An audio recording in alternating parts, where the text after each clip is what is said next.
आज से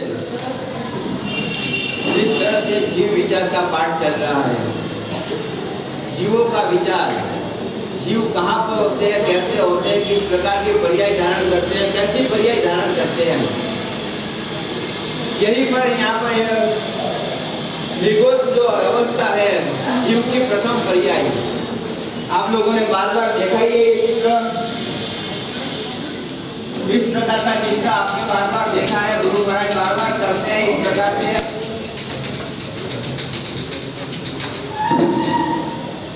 एक गोला, एक निगोद के अंदर गोले कितने? असंख्य। एक गोले के अंदर जीव कितने? अनंत जीव एक साथ में रहते हैं, बरोबर। ये प्रथम पर्याय है, जीव की प्रथम पर्याय। और जीव की अंतिम पर्याय कौन सी है? ये जीव की यहाँ पर ये अंतिम पर्याय मोक्ष है। बीच में हमको रहना है, ये बीच में यहाँ पर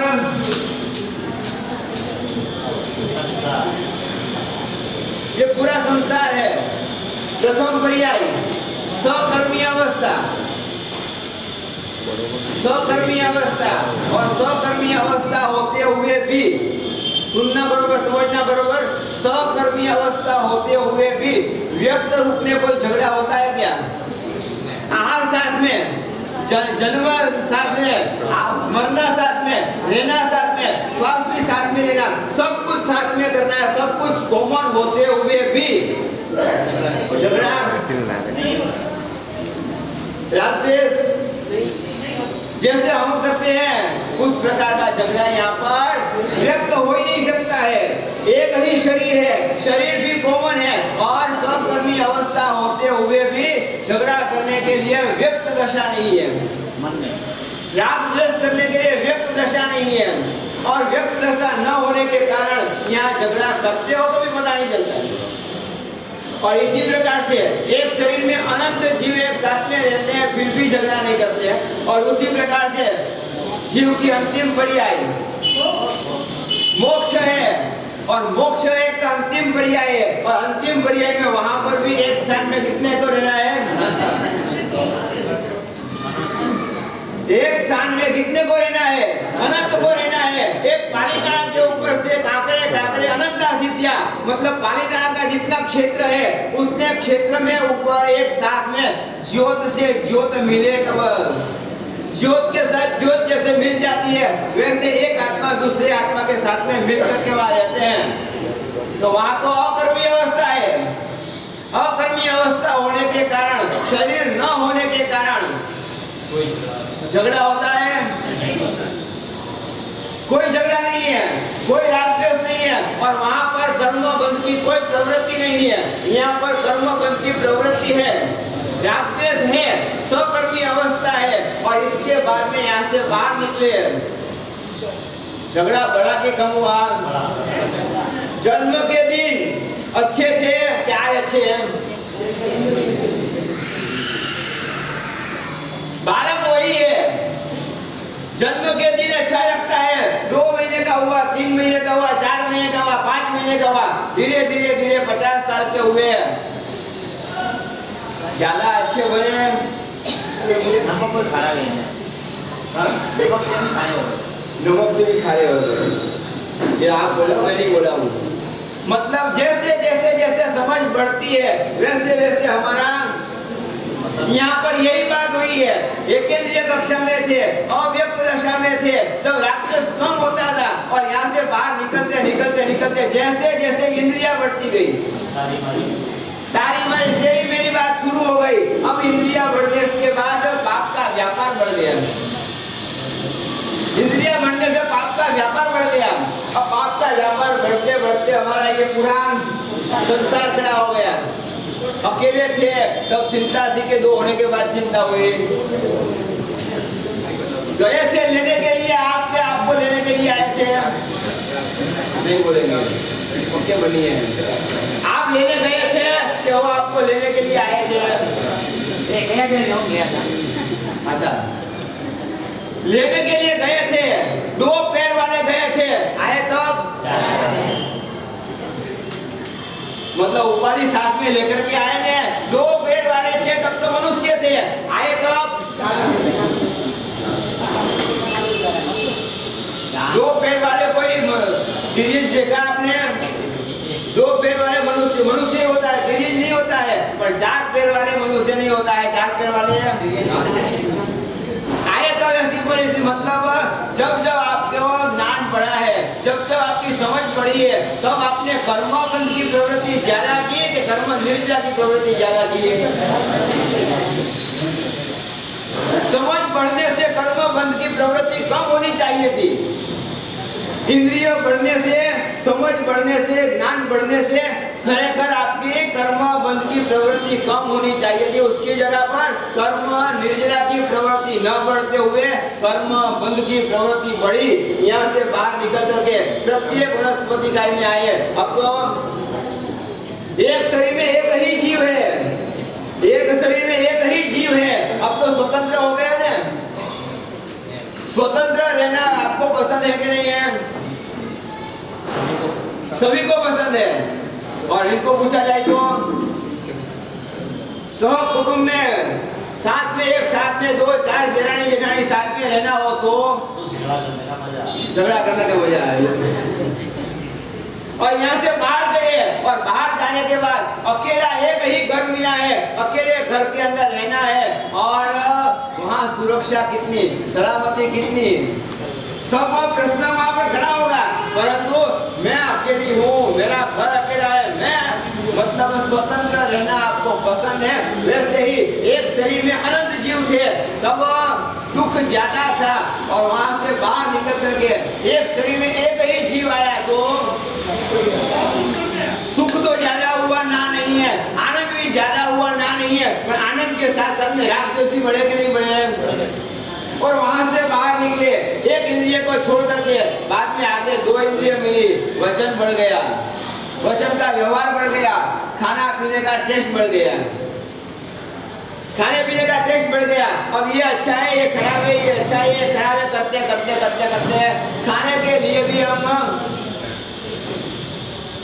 मतलब वचन बढ़ गया, उसके साथ में स्वाद बढ़ गया, टेस्ट बढ़ गया। और हमारा कर्म बंध की प्रवृत्ति का आरंभ हो गया।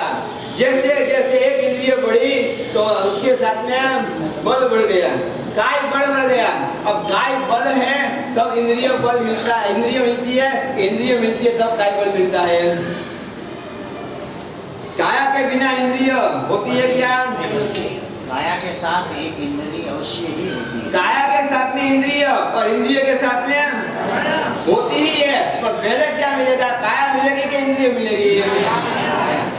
पहले काया बनती जाएगी, वैसे वैसे इंद्रिय बनती जाएगी। अब काया बढ़ती है मतलब बल बढ़ते हैं और इंद्रिय बढ़ती है। इंद्रिय बढ़ने से बल बढ़ते हैं कि बल बढ़ने से इंद्रिय बढ़ती है?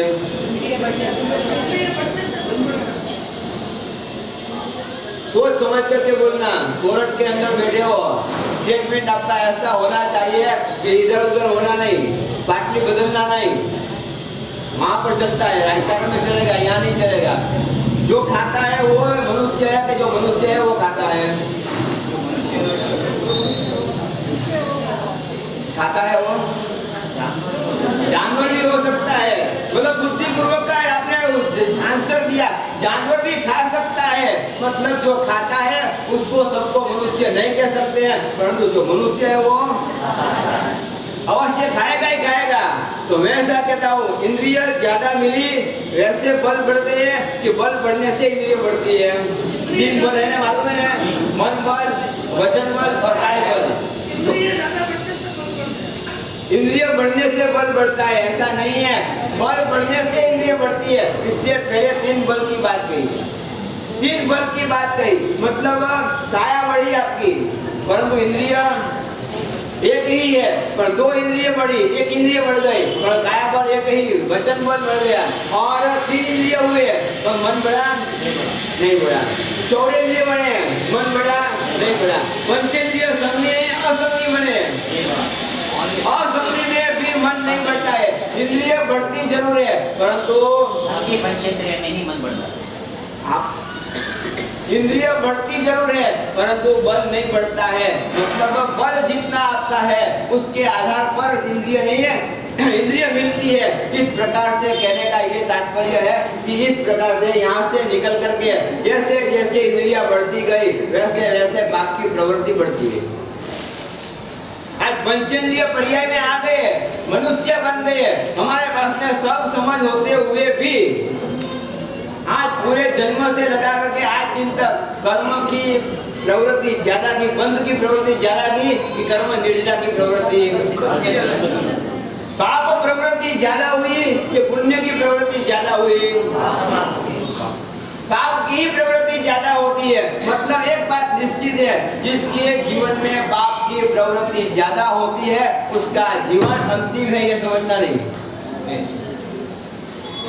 अंतिम नहीं है, ये जन्म भी हमारा अंतिम नहीं है। आज भी पाप कर रहे हैं, आज की पाप की प्रवृत्ति चालू है, आज भी कर्म बंध की प्रवृत्ति चालू है। मतलब अगला भाव होने ही वाला है, निश्चित रूप से होने वाला है। मतलब एक बात निश्चित है, कर्म बंध की प्रवृत्ति से बचने के लिए मिला हुआ जन्म, कर्म बंध की प्रवृत्ति से बचने वाला मिला हुआ जन्म भी हमने निष्फल कर लिया, खो दिया, असफल बना दिया। और ऐसे परिस्थिति में यहाँ से आप आगे बढ़ोगे, आगे बढ़ते बढ़ते जाना कहाँ है? अंतिम पर्याय हमारा लक्ष्य, अंतिम पर्याय हमारा मोक्ष होते हुए भी हमने मार्ग कौन सा पकड़ा? जितनी पाप प्रवृत्ति बढ़ेगी, जितना कर्म बंध बढ़ेगा, जितना कर्म का आश्रय बढ़ेगा, उतना संसार बढ़ने ही वाला है निश्चित रूप से।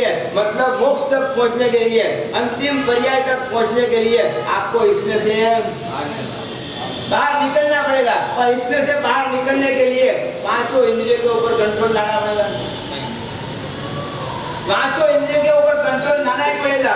जब तक पांचों इंद्रियों के ऊपर कंट्रोल नहीं आएगा तब तक पाप प्रवृत्ति से बच नहीं पाओगे।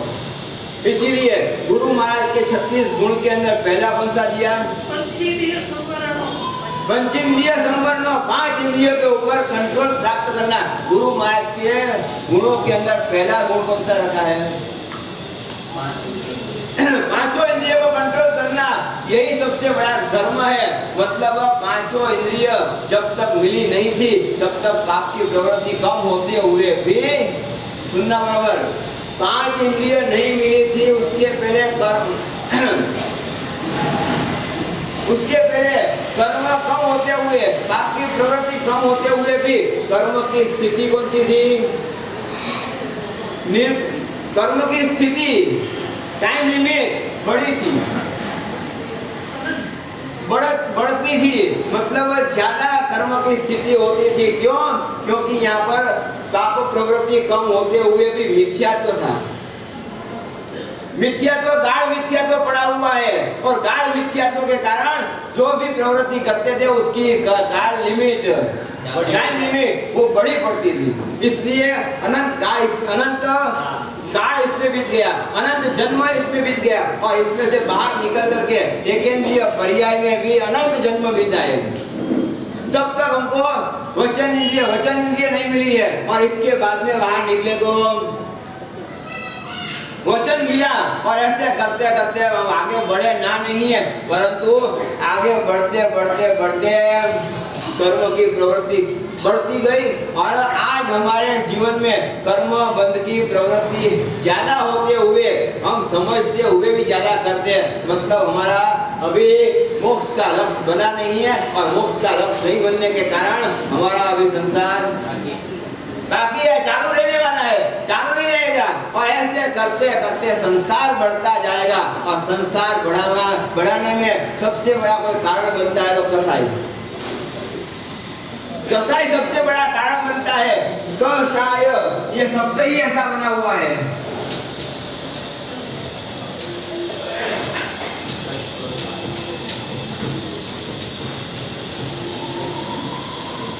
ये शब्द तो आपको सबको मालूम है,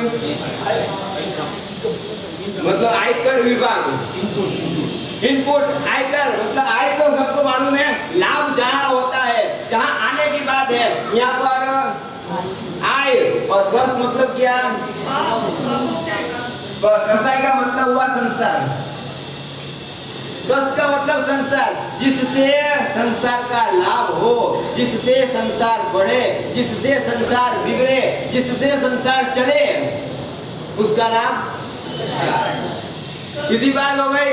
आपका संसार भी कैसे चलता है? कसाई के आधार पर ही चलता है।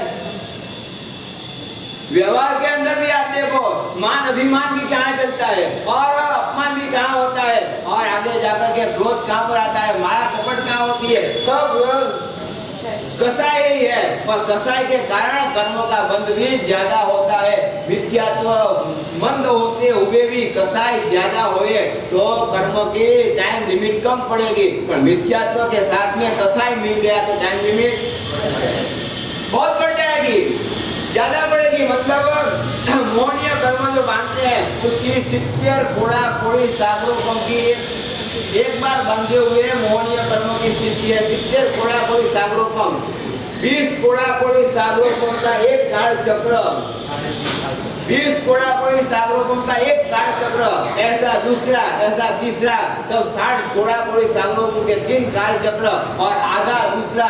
मतलब एक बार बंधे हुए मोहनीय कर्म की टाइम लिमिट 70 कोड़ा कोड़ी सागरों की उत्कृष्ट स्थिति है। मतलब मिथ्यात्व और कसाई दोनों मिक्स होकर के आत्मा को कहां से कहां लेके जाता है, बहुत पतन की तरफ लेके जाता है, गर्ता में लेके जाता है। मतलब संसार बढ़ने का सबसे बड़ा कारण मिथ्यात्व और कसाई। और जैसे जैसे समझ बढ़ती जाएगी और समझ बढ़ाते जाएंगे, सम्यक ज्ञान बढ़ता जाएगा और सम्यक दर्शन बढ़ता जाएगा, वैसे वैसे वैसे वैसे आपका मिथ्यात्व भी कम होगा और कसाई भी आपका कम होगा। इसलिए सम्मदिठी जीवो, बोलते हो सम्मदिठी जीवो, सम्यक दृष्टि जीव, मिथ्यात्व को छोड़ करके चौथे गुण स्थान पर पहुंचा हुआ सम्यक दृष्टि जीव पाप की प्रवृत्ति जरूर करेगा, ना नहीं है, पर पाप की प्रवृत्ति करते हुए भी अपोसी होई बंधो, अल्प बंध होगा। कर्म की टाइम लिमिट कम पड़ेगी और कम टाइम लिमिट का कर्म बंधेगा।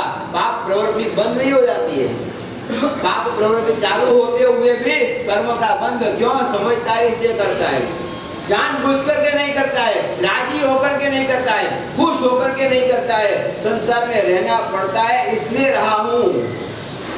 महावीर स्वामी भगवान को 28 साल की उम्र में दीक्षा लेने की भावना हो गई थी, सबको कह दिया था, बड़े भाई को भी कह दिया। बड़े भाई ने कहा, भाई साहब अभी माता पिता गए हैं, अभी माता पिता का वियोग भी हम नहीं भूल पाए हैं, इतनी देर में आप क्या जाने की बात कहाँ करते हो? इतनी देर में आप भी चले जाओगे तो वियोग में मैं तो कैसे रह पाऊंगा? इसलिए आप 2 साल अपना भोगावली कर्म, अपना संसार और अपना कर्म देख करके 2 साल बड़े भाई की आज्ञा से रह गए। रहने में कैसे रहे? संसार से अलिप्त रहे। मुझे पूछना नहीं कौन सी सब्जी बनाऊं, कौन सी दाल बनाओगे, कढ़ी बनाओगे, क्या करूं, कुछ भी पूछना नहीं। मैं घर में हूँ, फिर भी ऐसा ही समझोगे दीक्षा लेकर के मैं संयमी बन गया हूँ, मैंने आज से ही संसार छोड़ दिया है। इसी प्रकार से संसार में होते हुए भी महावीर अलिप्त हो गए, अलिप्त हो गए। अलिप्त होकर के कर्म बंध से बच गए। नहीं तो क्या होता है, कर्म बंध के निमित्त बार बार आते हैं। जहाँ कर्म बंध के निमित्त बार बार आए उसी का नाम उसी का नाम संसार है। मतलब भगवान समझदारी से रहे जरूर, पर कर्म बंध से बच करके रहे। वैसे ही सम्यक दृष्टि जीव कोई पाप की प्रवृत्ति करेगा जरूर, परंतु सोच समझ करके मैं पाप कर रहा हूँ, जागृति में करेगा तो क्या होगा, उसको थोड़ा सा कर्म का बंध अल्प बंध होगा। अल्प बंध के कारण संसार भी धीरे धीरे अल्प होता जाएगा, संसार भी धीरे धीरे अल्प होता जाएगा। जितना ज्यादा कर्म का बंध, जितनी ज्यादा कर्म स्थिति का बंध ज्यादा, उतना ही संसार भी। एक मोहनीय कर्म 70 कोड़ा कोड़ी सागरों को तक आपको संसार से मुक्त नहीं होने देता है। एक बार बंधा हुआ और एक बार बंधा हुआ 70 कोड़ा कोड़ी सागरों तक जो रहता है, उस काल के बीच में वापस दूसरी बार कोई कर्मबंध नहीं करोगे। एक बार बंधा हुआ कर्म 70 कोड़ा कोड़ी सागरों तक का आपको सजा और सजा मिलने के पहले इतना काल जो बीता है उसमें कितनी बार मोहनीय कर्म बांधेंगे, कितनी बार बन जाएगा। मतलब ये कर्म की स्थिति बढ़ते बढ़ते बढ़ते साइकिल की चेन, साइकिल का व्हील जो चलता है, साइकिल की चेन जो चलती है, वैसे ही हमारा ये चलता रहता है। एक भी कर्म की स्थिति अनादि काल की नहीं है, अनंत काल की नहीं है। एक भी कर्म की स्थिति अनंत काल की नहीं है। तो भी संसार चलता कैसे है? अनादि काल का संसार अनंत काल तक कैसे चलता है? तो एक कर्म बांधा है, उसमें भी दूसरा, उसमें तीसरा, उसमें चौथा, उसमें पांचवा, इस तरह से कड़ी चलती रहती है। एक कर्म बांधा, दूसरा कर्म उदय में आया, एक कर्म बांधा, दूसरा आया, तीसरा आया, चौथा आया, इस तरह से करते करते करते करते कितने काल तक, अनंत काल तक हमने ये कर्म बंद करते गए करते गए करते गए, और ये अनंत काल तक हमारा ये चक्कर चलता रहा। मतलब 70 कोड़ी सागरोपम से ज्यादा एक भी कर्म की स्थिति, 8 कर्म देख लो, 8 में से एक भी कर्म 70 कोड़ी से ऊपर नहीं है। पर यहाँ पर बीता कितना? अनंत काल चक्र बीत गए, और अनंत काल चक्र में हम यहाँ पर भटकते रहे। मतलब एक बात निश्चित है कि कर्म बांधने वाले भी हम ही हैं, दूसरा कोई आया नहीं है। हमको कर्म बंध में निमित्त बनने वाला कोई दूसरा नहीं है। हम खुद कर्म बांधते हैं, हम जानबूझ करके कर्म बांधते हैं, और कर्म बांधने के बाद उससे छूटने के लिए कितना प्रयत्न करते हैं, कैसा प्रयत्न करते हैं, कितना प्रयत्न करते हैं। अरे कपड़ा गंदा होने के बाद धोने में ज्यादा मेहनत लगेगी कि कपड़ा गंदा करने में? कपड़ा गंदा करना आसान है, परंतु जब धोने बैठोगे तब मालूम पड़ेगा, तब पता चलेगा। मतलब भगवान महावीर ने भी कर्म बांधे थे, और महावीर भगवान साधना करते करते करते 12.5 साल के अंदर इतनी साधना की, ऐसी साधना की जो 12,500 साल तक हम नहीं खपा सकते। ऐसी साधना 12.5 साल के अंदर की, मतलब समझ में आई बात? 12,500 साल तक हम जितने कर्मों की निर्जरा नहीं कर सकते थे, उतनी कर्मों की निर्जरा उन्होंने 12.5 साल में की। हमारी साधना कितनी चलती है? 8वां आएगा, एक आमिल कर लेंगे, 14 आएगा, एक आमिल कर लेंगे, उपवास कर लेंगे, परिश्रम आने वाले हैं, एक अठाई कर लेंगे, मास्तमन कर लेंगे, बाद में वापस। हमारी साधना ऐसे चलती है, और इतनी साधना से कर्म का क्षय कैसे होगा? कितना होगा? बांधते हो उतना और कर्म क्षय करते हो उतना, तो उसके साथ में बैलेंस नहीं बढ़ेगा, बैलेंस बनेगा ही नहीं। और महावीर ने सोचा था, समझा कि कर्म मेरे शत्रु है, कर्म सबसे बड़े मेरे शत्रु है, और संसार में भटकाने वाला सबसे बड़ा कोई दुश्मन हो तो कर्म है, और कर्म के आधार पर ही शरीर मिलता है। मतलब कर्म से छुटकारा पाना ये सबसे बड़ी उपलब्धि है, और वही मोक्ष है, वही मोक्ष है। जब तक कसायों से मुक्त नहीं होते हैं तब तक मोक्ष भी। इसलिए कसाय मुक्ति किल मुक्ति रेव, कसाय मुक्ति किल मुक्ति रेव, मतलब कसाय से मुक्त होना ही सबसे बड़ी मोक्ष है, सबसे बड़ा मोक्ष यही है। और मोक्ष शब्द जो यहाँ पर बना हुआ है,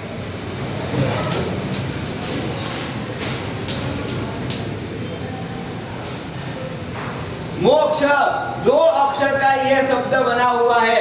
2 अक्षर का शब्द भी मोक्ष शब्द क्यों रखा, मोक्ष नाम क्यों रखा? जब तक मोह का क्षय नहीं होगा तब तक मोक्ष नहीं होगा।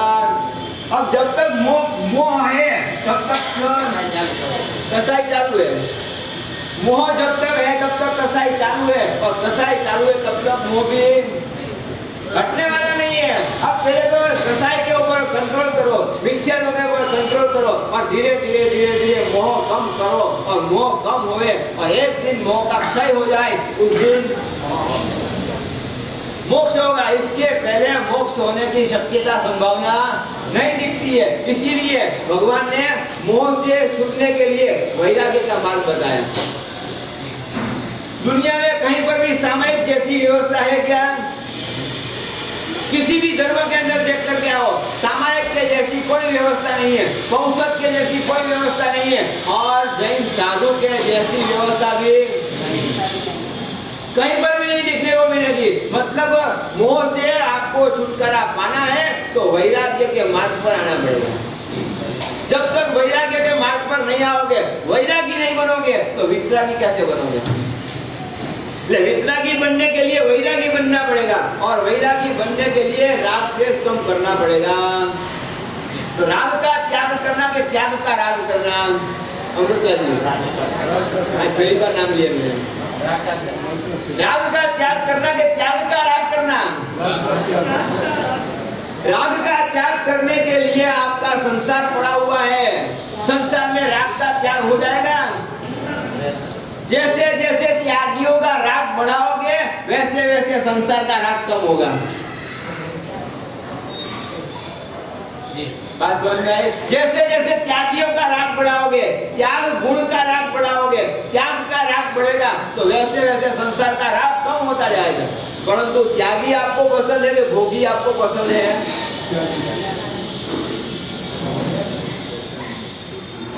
यहाँ बैठे होगे तब तो बोलोगे त्यागी ना। अभी यहाँ पर अमिताभ बच्चन आ जाए तो नहीं बोलेंगे हम। कितने लोग बैठे रहेंगे? बैठने की बात नहीं है, वहां पर सामने ये हो और यहाँ पर हमारा व्याख्यान चलता और कितने आएंगे?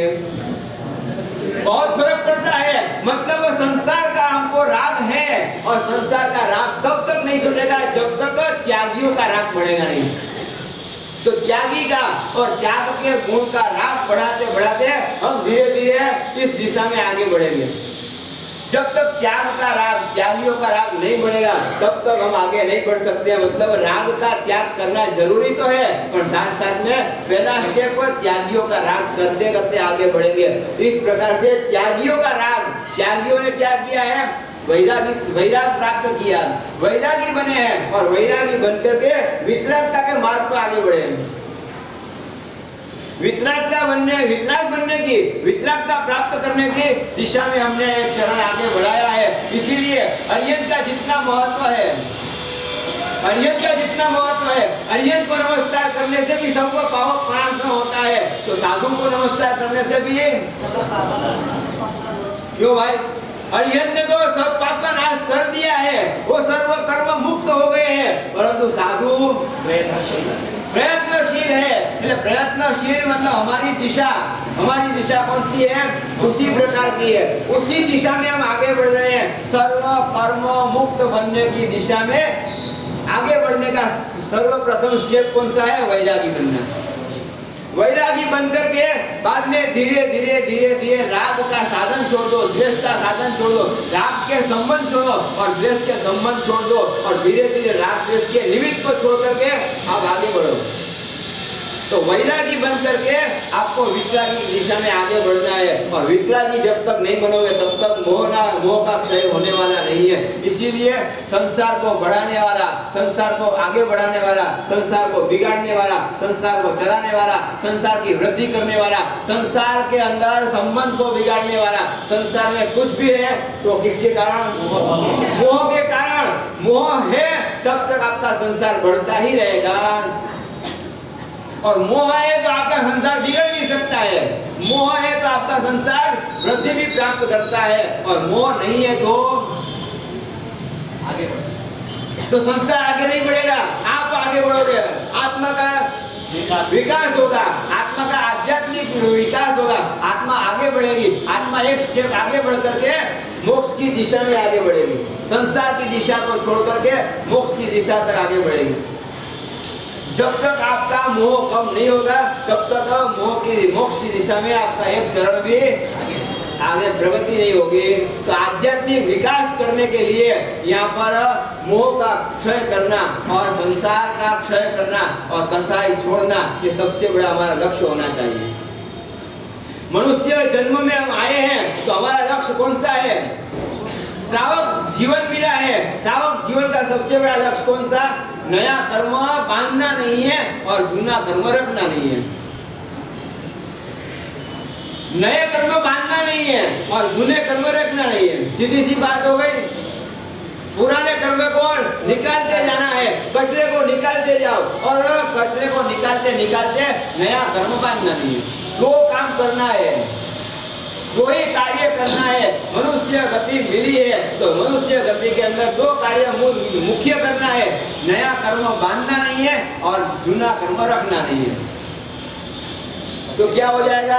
नए कर्म बांधेंगे नहीं तो कर्म का आश्रव नहीं होगा, कर्माश्रव नहीं होगा, आश्रव नहीं होगा तो बंध नहीं होगा और बंध नहीं होगा तो वापस उसके फल भुगतने के लिए जन्म लेना नहीं पड़ेगा। नहीं तो जन्म मरण चालू रहेगा, जन्म मरण चालू रहते रहते संसार बढ़ता ही जाएगा। इसीलिए कर्म बंध से बचना ये सबसे बड़ी बात। और जूना पुराने कर्म का क्षय करने के लिए निर्जरा करते जाओगे, तप करते जाओ, निर्जरा करने के लिए ध्यान साधना करो, जो भी हो सके उतना आप करते जाओगे तो कर्म की निर्जरा भी उतनी ज्यादा होती जाएगी। तो कर्म बंध से बचने के लिए मनुष्य जन्म और कर्म की निर्जरा करने के लिए भी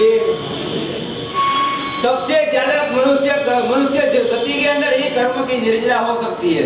कर्म की निर्जरा और दूसरी गति में जितनी नहीं होती है उससे अनेक गुनी कर्म की निर्जरा मनुष्य गति में होती है। क्यों? क्योंकि यहाँ समझ है, यहाँ सम्यक ज्ञान मिला है और सम्यक समझ मिलने के कारण हमारा लक्ष्य बदल जाता है। तो मिथ्या तो कम होता है और सम्यक दर्शन बढ़ता है और सम्यक समझ बढ़ती है। जब तक सम्यक ज्ञान नहीं बढ़ेगा तब तक सम्यक दर्शन भी नहीं होगा। सम्यक ज्ञान नहीं होगा तब तक सम्यक दर्शन नहीं होगा।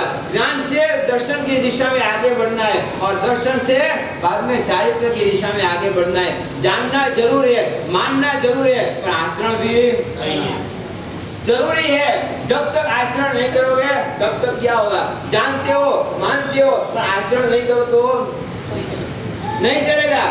इसीलिए ज्ञान भी जरूरी है, दर्शन भी जरूरी है और दोनों मिलने के बाद चारित्र भी आवश्यक है। जब तक चारित्र नहीं है तब तक मुक्ति नहीं है। इसीलिए दर्शन, ज्ञान, चारित्राणि मोक्ष मार्ग, तीनों रत्न एक इकट्ठे होंगे तभी मोक्ष का मार्ग चालू होता है, उसके पहले नहीं होता। इसीलिए मंदिर के अंदर हम सिद्ध शिला करते हैं और सिद्ध शिला के नीचे ज्ञान, दर्शन, चारित्र की 3 ढगली करते हैं और स्वस्तिक बना करके हमारा ये जो मोक्ष का हमारा लक्ष्य है और मोक्ष में सहायक कोई हो तो दर्शन, ज्ञान, चारित्र। मोक्ष प्राप्ति में सहायक दर्शन, ज्ञान, चारित्र है। इसीलिए भगवान को प्रार्थना करते हैं, हे प्रभु ऐसा मनुष्य जन्म मिला है, इस मनुष्य जन्म में सबसे ज्यादा साधना करने का टाइम मिले तो दर्शन, ज्ञान, चारित्र की तीनों रत्न की साधना करूं और इसकी आराधना करूं, इसकी उपासना करूं, इसी गुण को मैं विकसित करूं, आगे बढ़ाऊं और धीरे धीरे धीरे धीरे पूर्ण रूप से गुण को प्रकट कर सकूं। आत्मा का गुण है ज्ञान, आत्मा का गुण है दर्शन, आत्मा का ही गुण है चारित्र। मतलब धर्म किसको कहना है? दर्शन, ज्ञान, चारित्र को धर्म नहीं कहना है। दर्शन, ज्ञान, चारित्र की साधना को धर्म कहना है, परंतु उसके पहले धर्म किसको कहना है? जो आत्मा के ऊपर लगे हुए कर्म को निकाले उसका नाम, आत्मा के गुणों के ऊपर लगे हुए कर्म को जो निकाले, दूर करे उसका नाम गुण का ही आचरण धर्म है। गुण का ही आचरण धर्म है। ज्ञान का आचरण करो, धर्म बन गया। दर्शन का आचरण करो, दर्शन का धर्म बन गया। चारित्र गुण का आचरण करो, चारित्र गुण का आचरण करते करते चारित्र धर्म बन जाएगा। इसीलिए भगवान ने ज्ञानाचार की स्थापना की, दर्शनाचार की स्थापना की, चारित्राचार की स्थापना की, तपाचार की स्थापना की। और ये क्या है? ये आत्मा के गुण है। गुण का ही आचरण करना है, गुणानुरूप आचरण करना उसका नाम धर्म। गुणानुरूप आचरण करना उसका नाम धर्म। और गुण जो दबे हुए हैं उसको प्रकट करने के लिए जो क्रिया की जाए, जो प्रयत्न किया जाए, जो पुरुषार्थ किया जाए उसका नाम धर्म की सिंपल डेफिनेशन। बिल्कुल सिंपल डेफिनेशन के अंदर क्या समझना है, जो लगे हुए कर्म है उसको हटाने के लिए जो प्रयत्न किया जाए उसका नाम धर्म है। जो गुण है उसी का आचरण करना उसका नाम धर्म है। ज्ञानाचार धर्म हो गया, आत्मा का गुण ज्ञान है। जब तक ज्ञान नहीं होगा, सम्यक ज्ञान नहीं होगा तो सम्यक दर्शन नहीं होगा। इसलिए ज्ञान बढ़ाने की आवश्यकता है, ज्ञान प्राप्त करने की आवश्यकता है। ज्ञान बढ़ते बढ़ते धीरे धीरे धीरे धीरे आप सम्यक दर्शन में आओगे। सम्यक दर्शन हो जाएगा तो सम्यक दर्शन से आपकी दिशा चारित्र की होगी और चारित्र की दिशा से धीरे धीरे आप मोक्ष तक पहुंच पाओगे। तो कहने का मतलब ये है कि प्रथम अवस्था में भी अव्यक्त दशा में पड़े थे, सकर्मी अवस्था में पड़े थे, फिर भी यहाँ पर धर्म नहीं कर सके और आगे बढ़ते बढ़ते बढ़ते बढ़ते मोक्ष की दिशा में आगे बढ़े कि संसार की दिशा में। इतना सारा आपको ध्यान में नहीं आता हो तो मैं एक छोटा सा प्रश्न पूछता हूँ कि जन्म से लगा करके आज जिंदगी हमने हमारी जो जिंदगी बीती है, जीवन जो बीता है, उसमें इसकी दिशा में ज्यादा कि इसकी दिशा में ज्यादा? कौन सी दिशा में है? जन्म से लगा करके आज जिंदगी 50 साल की, 30 साल की, 40 साल की, 60 साल की जितनी भी जिंदगी बीती है और इस दिशा में बीती गई, इस दिशा में संसार की दिशा में। मतलब पाप की प्रवृत्ति बढ़ते बढ़ते बढ़ते बढ़ते 50 साल की उम्र तक भी पाप की प्रवृत्ति ही करते रहे तो संसार ही बढ़ता रहा। मतलब एक बात निश्चित है कि जन्म के पहले दिन कोई अपने को खिलाता है तो अपने को निर्दोष मान करके खिला सकता है, कोई अच्छा मानता है और धीरे धीरे धीरे धीरे बड़े होने के बाद अच्छाई बढ़ती है कि अच्छाई कम होती है? यहाँ पर कर्म कम थे कि धीरे धीरे बढ़ते गए। यहाँ पे ऐसी परिस्थिति थी, ये हमारा जन्म का स्थान था और जन्म के स्थान में भी हम रहे हुए थे, तब भी हमारी प्रवृत्ति पाप की थी और आज भी जन्म के समय हम निर्दोष होते हुए भी पाप की प्रवृत्ति ऐसे करते करते धीरे धीरे आगे बढ़ते बढ़ते हमारा संसार हमने बढ़ाया है। हमने संसार अभी तक कम नहीं किया है। मतलब सिमंदर स्वामी भगवान को जाकर के पूछोगे, हे प्रभु, जब मैंने जन्म लिया था इस धरती के ऊपर, मैंने जब पैर रखा था तब मेरे ऊपर कितने कर्म थे और 50 साल की उम्र बीतने के बाद मेरे ऊपर कितने कर्म हैं? किलो में मापा जाए तो जन्म के पहले दिन सिमंदर स्वामी भगवान कहेंगे तेरे ऊपर 50,000 किलो का भार था और 50 साल की जिंदगी बीतने के बाद अब पूछने जाओगे तो 50,000 के 25,000 किए, 50,000 के 60,000 किए, 50,000 के 5 लाख किए। रुपए की बात नहीं है होगा, कर्म के वजन की बात है। कितना वजन कम किया और कितना वजन बढ़ाया? कर्म कम किए कि कर्म ज्यादा बढ़ाए? मतलब एक बात निश्चित है, कर्म की प्रवृत्ति हमारी बढ़ती गई, पाप की प्रवृत्ति बढ़ाते गए और पाप की प्रवृत्ति बढ़ाते बढ़ाते बढ़ाते हम अच्छे थे उसमें से खराब बन गए। वो बैल, घाणी का बैल, वो घाणी का बैल तो अच्छा है कि एक जगह पर बंधा हुआ है तो गोल गोल घूमता है, उसी जगह पर गोल गोल घूमता है। और हमने क्या किया? आगे बढ़े कि पीछे गए। अच्छे में से खराब बनना ये विकास है कि खराब में से अच्छा बनना विकास है? विकास किसको कहना? खराब में से अच्छा बनना उसको विकास कहना कि अच्छे में से खराब बनना उसको विकास कहना? स्वाभाविक है। तो आप जन्म के दिन अच्छे थे और 50 साल की उम्र के बाद में आए, अच्छे कहने वाले कितने मिलेंगे? जन्म के पहले दिन आपको अच्छे कहने वाले की परसेंटेज निकालो कितना होगा और 50 साल की जिंदगी जीने के बाद आपको अच्छा कहने वालों की परसेंटेज निकालो तो कम निकलेगा। स्वाभाविक है। मतलब आपने कसाई का व्यवहार बढ़ाया, कसाई की प्रवृत्ति बढ़ाई और जैसे जैसे कसाई की प्रवृत्ति बढ़ाते गए वैसे वैसे वैसे जन्म के पहले दिन निर्दोष थे और निर्दोषता जाते जाते जाते जाते सदोषता आ गई, सदोषता आई और सदोष दृष्टि बन गई। लोगों की दृष्टि भी सदोष हो गई और हमारी दृष्टि भी सदोष हो गई और दूसरों के गुण देखते हो ज्यादा के दोष देखते हो ज्यादा। धर्म करना आसान है, धर्म कराना भी आसान है, पर किसी के धर्म की अनुमोदना करना उससे भी आसान है। क्यों ना क्यों कहते हो? तुरंत ना कहते हैं। ना कहने का कारण क्या? करने में आपको खुद को उपवास करना पड़ेगा। उपदान करना है तो आपको खुद को करना पड़ेगा। 47 दिन तक कुटुंब परिवार को छोड़ करके आपको अवसर लेकर के साधना करने के लिए उपवास में रहना पड़ेगा। बरोबर है? कराने में 25 लाख का 50 लाख का खर्च करो, आपका उपदान हो सकता है। आप करा सकते हो, उपदान दूसरों को करा सकते हो। उपदान कराना आसान है और करना आसान है। दोनों आसान नहीं है, दोनों मुश्किल है। 50 लाख होने तो एक नहीं, पहले 50 लाख के 50 रुपये जेब में नहीं है, 50 लाख की बात कहाँ करेंगे? करना भी मुश्किल है और कराना भी मुश्किल है और अनुमोदना करना कुछ 1 रुपया देना नहीं है, वहाँ करना भी नहीं है, कराना भी नहीं है, 1 रुपये का खर्च भी नहीं करना है। अनुमोदना करना बिल्कुल आसान तरीका है, परंतु भावना नहीं है। अनुमोदना ज्यादा होती है कि ज्यादा हो? मैं नहीं बोलता, ये बोला निंदा टीका टिप्पणी ज्यादा होती है कि अनुमोदना ज्यादा होती है? उपदान कराया क्या ठीक है, अब तो रहने दो, काजू तो दिए नहीं।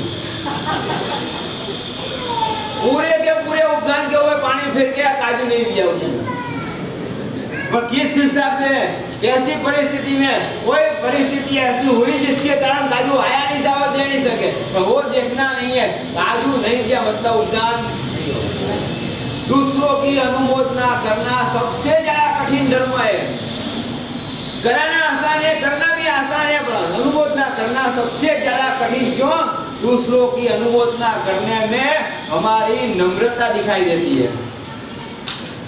जब तक हमारे में नम्रता नहीं आएगी, नम्रता का गुण नहीं आएगा, तब तक हम दूसरों की अनुमोदना भी नहीं कर सकेंगे।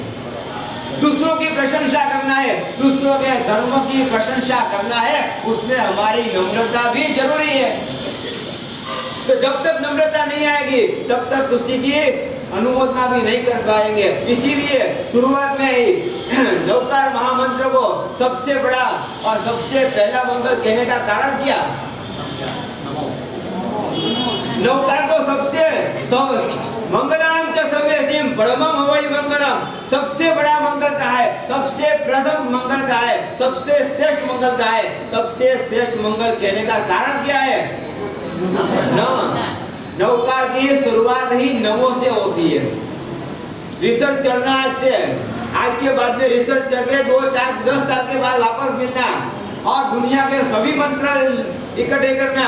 सभी मंत्रों के अंदर नमस्कार पहला हो ऐसा एक ही नवकार मंत्र मिलेगा, बाकी एक भी मंत्र नहीं मिलेगा। ओम नमः शिवाय, शिव के पहले नमस्कार है ना नहीं है, पर उसके पहले भी ओम आएगा। यहाँ ओम लगाने की आवश्यकता नहीं है, ये मंत्र होते हुए आपने गीत बना दिया है। नवकार मंत्र होते हुए आपने गीत बना दिया। इसलिए कोई कैसे राग में गाता है, कोई किस राग में गाता है, कोई फिल्मी राग में गाता है। फिल्म के गानों के ऊपर भी अपने तर्ज बैठा करके नवकार मंत्र को गाने वाले हैं, और न जो सीखता है न समझता है वो रास्ते के ऊपर भी उसका उच्चारण भी सही नहीं होते हुए भी कोई कहने के लिए जाते नहीं है, कोई सुधारने के लिए जाते नहीं है, उसका चलता है, हम सुनते वो बोलता है। और नवकार महामंत्र को भी सर्वश्रेष्ठ मंगल कहने का सबसे बड़ा कारण कोई हो तो नमो से शुरुआत होती है। और हमारी शुरुआत कहाँ से होती है? संसार की शुरुआत कहाँ से होती है? अहंकार से है। और धर्म की शुरुआत कहाँ से होती है? नमस्कार से है। नमस्कार करते जाओगे धर्म की शुरुआत हो गई, और जितना अभिमान करते जाओगे संसार की शुरुआत हो गई। संसार का बिगिनिंग पॉइंट अहंकार और धर्म का बिगिनिंग पॉइंट। इसीलिए नवकार मंत्र को सभी मंगलों में पहला मंगल कहा है। सभी मंगलों में पहला मंगल कहने का सबसे बड़ा कारण नमस्कार है। और अरिहंत को बाद में पहचानो, पहले नमस्कार पहचानो, पहले नमस्कार की भावना लाओ। नमस्कार की भावना लाते लाते लाते आप अरिहंत तक पहुंचोगे। पहले अर्यन को पहचानने जाओगे तो नमस्कार की भावना चली जाएगी। कई जन्म ऐसे हुए हैं, कई जन्म हमारे ऐसे हुए हैं, नमस्कार मिला, अर्यन नहीं मिले थे। और कई जन्म ऐसे मिले कि अर्यन मिले थे परंतु नमस्कार नहीं मिला था। और कई जन्म ऐसे भी हुए हैं, नमस्कार की भावना भी नहीं मिली थी और सामने। और आज का जन्म कैसा है? अर्यन भी मिल गए हैं और सामने नमस्कार भी मिल गया है। अब नमस्कार अर्यन को ही किया जाता है। नमस्कार की भावना अर्यन के साथ कितनी जुड़ी हुई है? अर्यन का स्टेज जैसा है वैसा ही रहना है और हमारा स्टेज कहाँ है?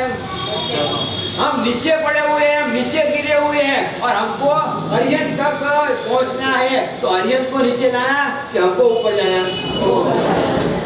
अर्यन को नीचे नहीं ला सकते हो, अर्यन का स्टेज नीचे नहीं उतार सकते हो। हमारा स्टेज हम धीरे धीरे धीरे धीरे एक स्टेप चढ़ते चढ़ते अर्यन तक पहुंचने की कोशिश करेंगे, पुरुषार्थ करेंगे, प्रयत्न करेंगे तो हम एक दिन मोक्ष तक पहुंच पाएंगे, अर्यन तक पहुंच पाएंगे। तो नमस्कार किया है, पहले स्टेप पर रहा हुआ धर्म है और धीरे धीरे धीरे धीरे विनयवादी गुणों से अर्यन के तक पहुंचने की कोशिश करना है। मतलब नमो अर्यन धाम में महत्व किसका है? अर्यन का महत्व ज्यादा है कि नमस्कार का महत्व? नमस्कार हमारे पक्ष में है, अर्यन पक्ष उनका है। अर्यन पद कैसे प्राप्त करना? अर्यन पद प्राप्त करने के लिए कौन सी साधना करना, कैसी साधना करना और किस प्रकार की साधना करने के बाद अर्यन पद मिलता है, वो उनके पक्ष में है। तो नमस्कार अर्यन को सुधार नहीं सकते हो, अर्यन को बिगाड़ नहीं सकते हो। परम में से परम बन गए हैं, उनको वापस पामर बना नहीं सकते हो, परंतु आपको पामर में से परम बनना है। परम बनने की ये प्रक्रिया है और धीरे धीरे धीरे परम बनने की प्रक्रिया में सबसे पहला पगथिया कौन सा? नमस्कार, ये सबसे प्रथम पगथिया है और इसके बाद में आपको आगे बढ़ना है।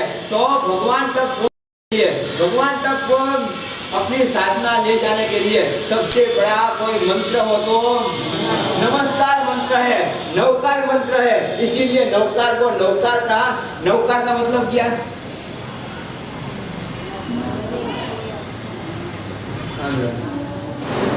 नवकार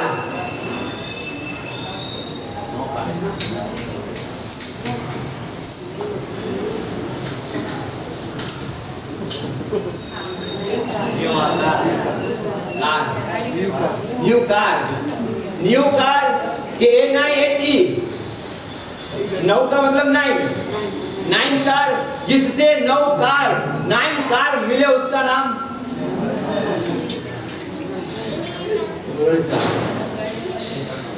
नहीं समझे?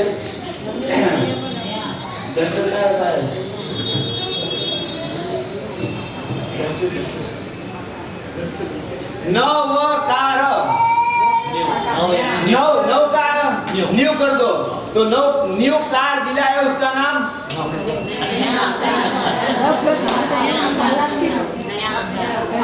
नया कार दिला है, नया आकार। कौन सा आकार? किसका आकार? कैसा आकार? यहाँ की बात करो, मैं पूछता हूँ उसका बात करो। नौ के अंदर ये 9, इसी को ऐसा कर दो तो 9 कर दिया। 9 का 9 कार, 9 कार 9 कार जो दिला है उसका नाम सब ना बोल रहे हैं। जिसके 9 आकार है वही नवकार, जिसके 9 आकार है ना, गलत बात है। 9 कार भी नहीं है, न्यू कार भी नहीं है। यहाँ 9 कार का मतलब है नमस्कार। नमस्कार ये मतलब है मतलब नमो शब्द से नमस्कार लिया है। नमस्कार महामंत्र, उसका नाम नवकार। नौका चल गया, सब बोल रहे हैं और सब उसी प्रकार से चल रहे हैं। और ये अर्थ कभी करना मत। ये मैंने क्या किया है, आप करना मत और इसका इम्प्लीमेंटेशन करना भी नहीं, कहीं पर भी नहीं करना। मतलब नौकार से आपकी नमस्कार की भावना बढ़ाए, उसका नाम नौकार। नमस्कार की भावना बढ़ाए, उसका नाम नौकार। और इसको क्या कहेंगे, दो बार ये शब्द वापरा गया है नौकार में। नौकार में ये दो बार वापरा गया है। मंगलाम च बड़मम होई। मंगल शब्द का अर्थ क्या करोगे, श्रेष्ठ, सर्वश्रेष्ठ सब बोलेंगे। जिससे विघ्न शांति हो उसको मंगल कहोगे। यहाँ पर इसको तोड़ करके यहाँ पर ऐसा लिखते हैं, देखो बरोबर दिखता है ना,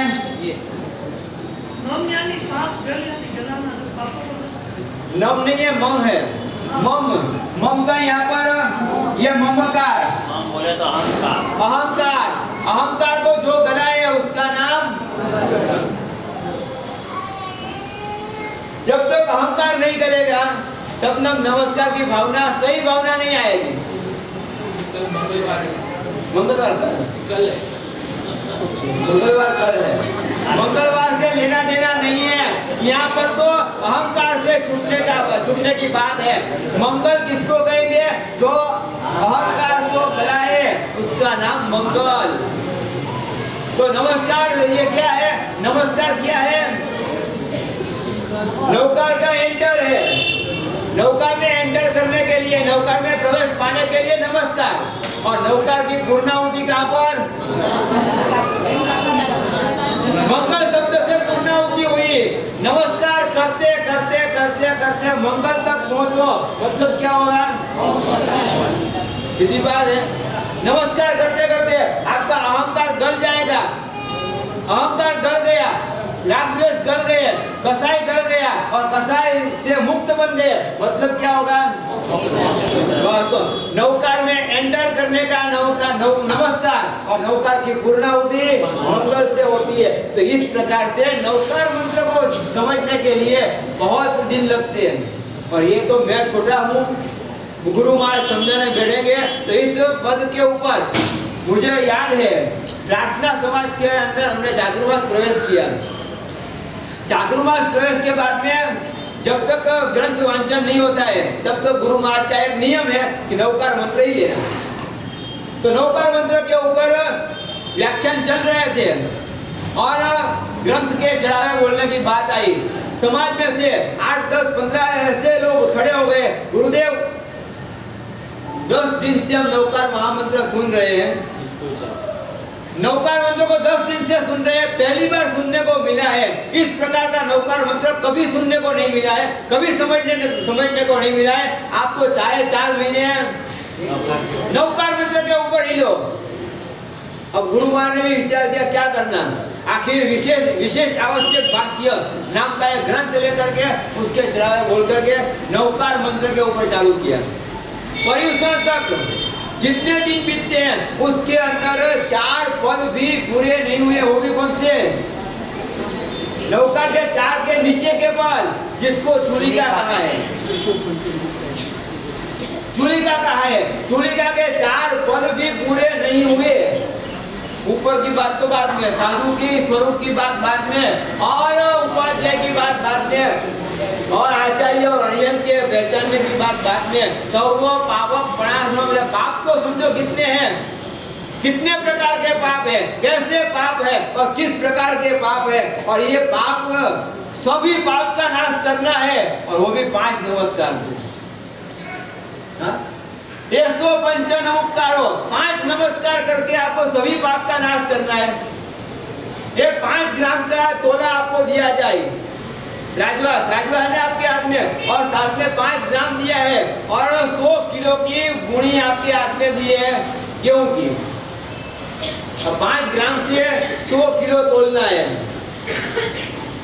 कितनी देर लगेगी, कितना समय लगेगा, तो 5 ग्राम से करते करते करते करते आपको 100 किलो तोड़ना है। अरे 100 किलो नहीं, आपको सभी प्रकार के पाप का नाश करना है। तो 5 नमस्कार करने में हमारी भावना कैसी होनी चाहिए?